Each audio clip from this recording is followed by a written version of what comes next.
Business editor Richard Southern joins us now. And Richard, Canada's largest grocery store chains are under the microscope once again over issues of employee wages. Yeah, there was a bombshell report from the industry committee out of Ottawa today, Melissa, and it said that the competition law should change in Canada to prevent what it called cartel-like behavior by the grocery chains and price fixing. So this report, it came after the big three grocery chains cut the pandemic pay for their workers last June. All three of the big grocers cut that pay within 2 days of each other, and that move prompted the House of Commons committee to hold hearings and bring the grocery executives there to explain themselves. And the executives actually admitted communicating with each other about ending that $2 an hour pay bump, but denied coordinating the termination of that. Now, the Competition Bureau said that it doesn't have the authority under the law to prosecute this, and that's why it's looking for the laws to change. But it says, executives talking about a pay reduction like this risks, quote, a slippery slope towards cartel-like conduct. So, yeah, a lot of eyes, critical eyes looking at the grocery sector these days. Okay, now the revolution continues on Wall Street. One of those so-called meme stocks is poised to join some very elite company. Yeah, you go back to beginning of January, and GameStop was like a couple of bucks. Right. And it was ready to go bankrupt. Who buys video games in the flesh anymore? You download them, right?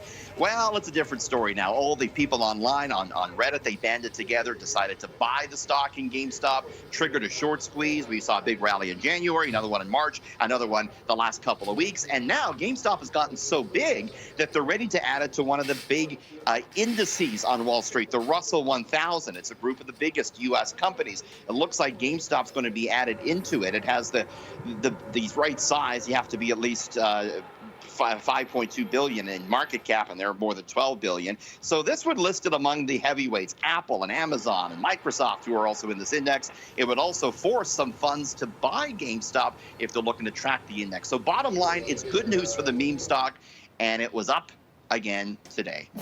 Such an interesting story. Now, we're hearing a lot about NFTs these days, non-fungible tokens, and it appears everyone's trying to cash in on this growing market.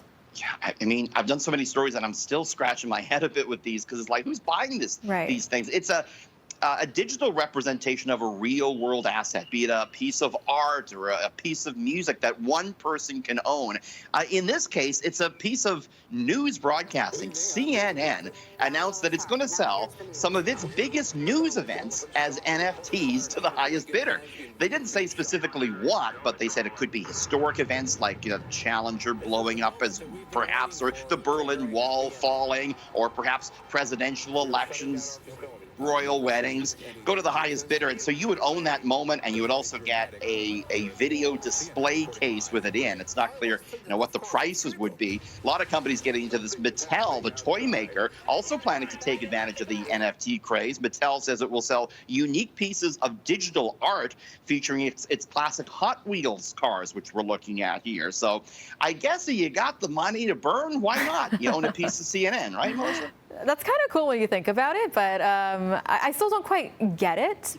Me neither. I feel like more research needs to be done in order to justify this, but it sounds cool, right? Sounds cool. If you're looking to get me something for Christmas, you get me some Wolf Blitzer clips for Christmas. I wouldn't mind that. That'd be pretty neat for sure.